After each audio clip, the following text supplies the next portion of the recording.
नौकाएं द्रुत वेग से अपना रास्ता तय कर रही थीं। कुमार अपनी सबसे बड़ी नौका में स्वतंत्रतापूर्वक सफर कर रहे थे।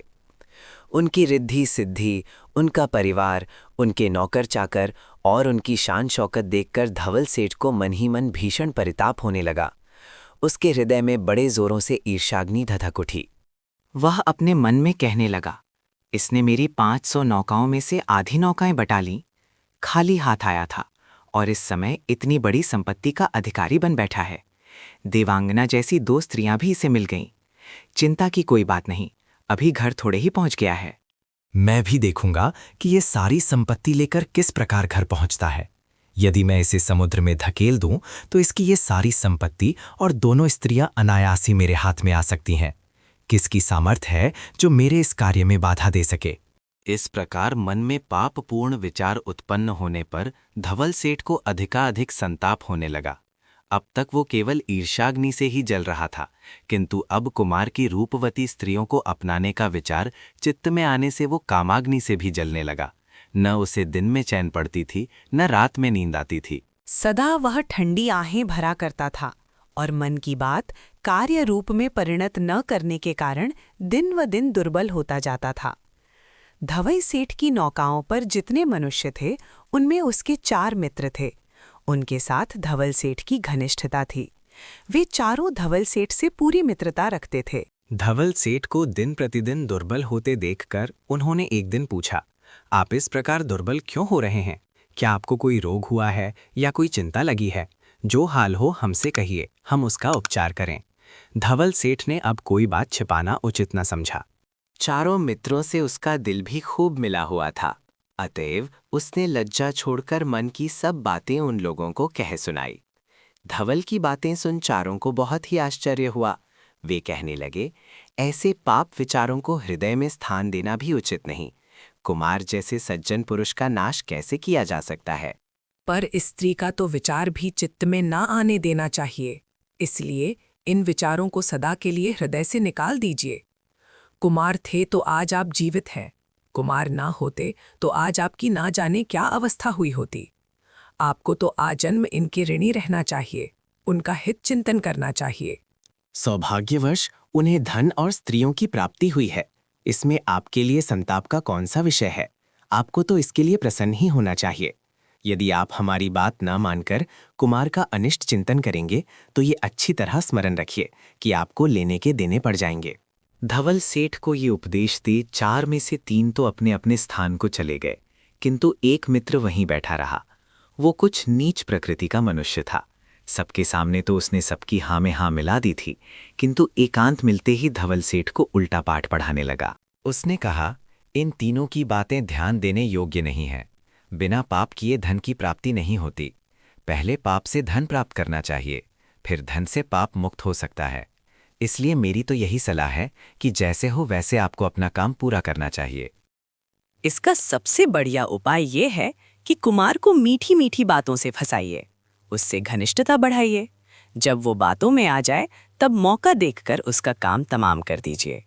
मेरी तो दृढ़ धारणा है कि इसमें आपको अवश्य सफलता प्राप्त होगी और आज जो कुमार का है वो किसी न किसी दिन आपका हो जाएगा। विनाश काले विपरीत बुद्धि, इस कहावत के अनुसार धवल सेठ को ये बातें पसंद आ गईं। उसकी मति पलट गई। वो नाना प्रकार से कुमार के साथ घनिष्ठता बढ़ाने की चेष्टा करने लगा। कुमार से मीठी मीठी बातें करना, अधिक समय तक उनके पास बैठे रहना और उनकी खुशामद करते रहना ही अब धवल सेठ का नित्य कर्तव्य हो पड़ा। एक दिन धवल सेठ ने मौका देख जहाज के बाहर लटकते हुए एक मचान पर चढ़कर आश्चर्यपूर्वक कहा, कुमार देखिए देखिए, ये कितने आश्चर्य की बात है कि एक मगर के 8 मुंह हैं। जो कभी कानों नहीं सुनी वही आज आंखों देख रहा हूं। देखना हो तो शीघ्र ही आइए, वरना फिर कहेंगे कि मुझे क्यों न बतलाया। कौतूहलवश कुमार तुरंत ही वहां जा पहुंचे, किंतु मचान बहुत ही छोटा था।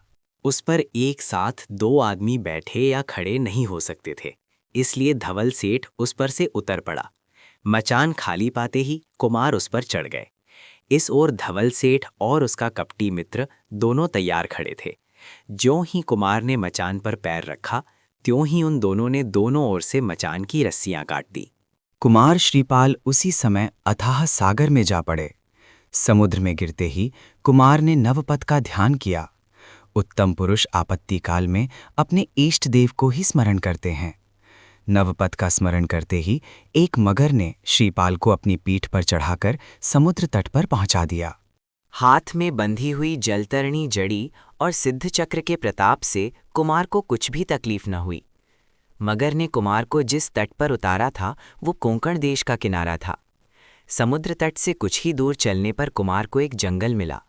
थकावट के कारण श्रीपाल कुमार एक चंपक वृक्ष के नीचे लेट गए। लेटते ही उन्हें निद्रा आ गई। यद्यपि प्रत्यक्ष रूप से इस समय उनका कोई रक्षक न था, तथापि जिस धर्म ने समुद्र में उनकी रक्षा की थी वही धर्म इस समय भी उनकी रक्षा कर रहा था। पुण्यात्मा को यदि दुख मिलता है तो वह भी उसके लिए सुख का कारण हो पड़ता है, प्रायः उसको कष्ट होता ही नहीं। दावानल उसके लिए मेघ राशि हो जाता है, भीषण सर्त सुशोभित पुष्पमाला बन जाता है, जल में स्थल, जंगल में मंगल और विष का अमृत हो जाता है। पुण्य प्रताप ही ऐसा है। इसके प्रताप से दुर्जनों के भीषण षड्यंत्र भी बेकार हो जाते हैं और जो कार्य कष्ट पहुंचाने के उद्देश्य से किए जाते हैं वही मंगलजनक सिद्ध होते हैं। कुछ समय तक सोने के बाद जब कुमार की नींद खुली तो उन्होंने देखा कि घुड़सवारों की एक बहुत बड़ी संख्या उनके चारों ओर बड़े कायदे से खड़ी है और सब लोग सेवक की भांति उनकी आज्ञा की राह देख रहे हैं। तुरंत ही उन सवारों का सरदार कुमार की ओर अग्रसर हुआ। उनके समीप पहुंच उसने कुमार को बताया कि इस देश का नाम कोकण है। ठाणापुरी नामक नगरी में इसकी राजधानी है। यहाँ के राजा का नाम वसुपाल है। वो बहुत ही प्रजावत्सल हैं। अभी कुछ ही दिन की बात है कि एक दिन राजा अपनी राजसभा में बैठे हुए थे। अचानक एक नैमित्तिक वहां आ पहुंचा। राजा ने उसकी समुचित अभ्यर्थना करने के बाद उसे कहा, यदि आप निमित्त शास्त्र के ज्ञाता हैं तो बतलाइए कि मेरी मदन मंजरी नामक कन्या का पति कौन होगा, वो कहाँ मिलेगा, हम लोग उसे कैसे पहचान सकेंगे और किस मास की किस तिथि को उससे हमारी भेंट होगी। नैमित्तिक ने कहा, हे राजन, हमारा निमित्त शास्त्र ध्रुव की भांति अटल है।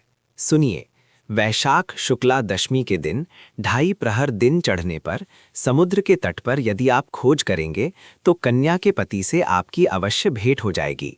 वो एक जंगल में चंपक वृक्ष के नीचे सोता हुआ मिलेगा। उसे आराम पहुंचाने के लिए उस वृक्ष की छाया स्थिर हो जाएगी।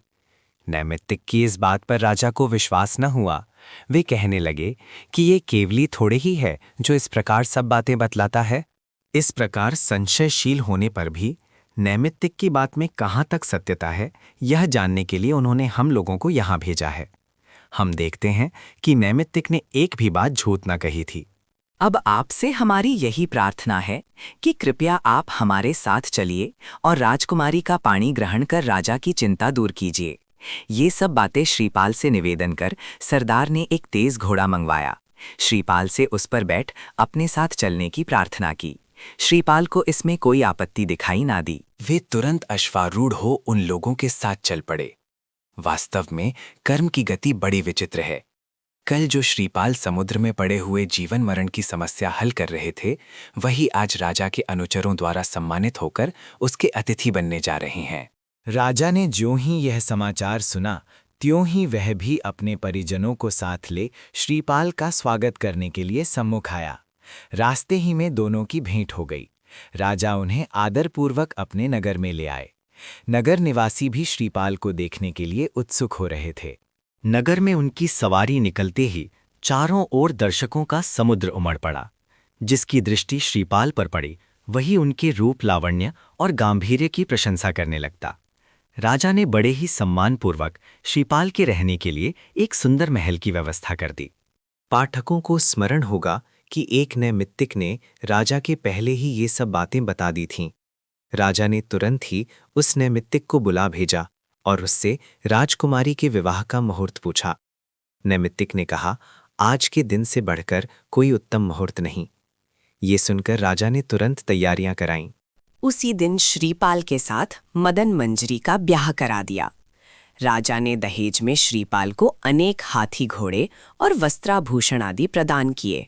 कर्म भोग के कारण केवल एक रात्रि दुख भोगने के बाद दूसरे दिन श्रीपाल नाना प्रकार की सुख संपत्ति के अधिकारी हुए और राजा के दिए हुए निवास स्थान में रहकर सुख भोग करने लगे। राजा ने श्रीपाल से अनेक बार कहा कि आपको राज्य में जो पद पसंद हो उस पर आपकी नियुक्ति कर दी जाए। किंतु श्रीपाल ने राजा के बार बार कहने पर भी कोई पद लेना स्वीकार ना किया। अंत में राजा ने जब बहुत ही अनुरोध किया तब श्रीपाल ने थगीधर का पद स्वीकार करने की इच्छा प्रकट की। राजा के प्रिय पात्र और गुणीजनों को पान देकर उन्हें सम्मानित करना थगीधर का कर्तव्य है। ये पद बहुत ही ऊंचा और माननीय कहलाता है। राजा ने तुरंत ही इस पद पर श्रीपाल की नियुक्ति कर दी। अब श्रीपाल ससुराल में रहकर अपनी नवविवाहिता स्त्री के साथ आनंद अनुभव करने लगे।